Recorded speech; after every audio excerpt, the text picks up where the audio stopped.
ทีนี้အလုပ်လာသလားလို့မေးချင်ရင်วันนี้มาทำงานไหมวันนี้มาทำงานไหมวันนี้มาทำงานไหมทีนี้အလုပ်မလာဘူးလို့ပြောမယ်ဆိုရင်วันนี้ไม่ได้มาทำงานวันนี้ไม่ได้มาทำงานวันนี้ไม่ได้มาทำงานทีนี้นาရက်ပါလို့ပြောချင်ရင်วันนี้วันหยุดวันนี้วันหยุดวันนี้วันหยุดဘာအလုပ်လုပ်တာလဲလို့ပြောချင်ရင်ทำงานอะไร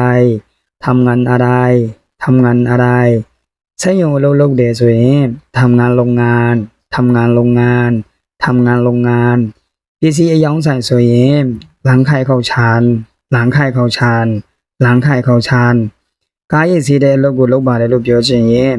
ทำงานล้างรถทำงานล้างรถทำงานล้างรถ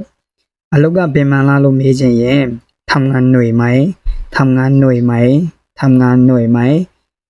အလုပ်ကသက်သာပါတယ်လို့ပြောချင်ရင်งานสบาย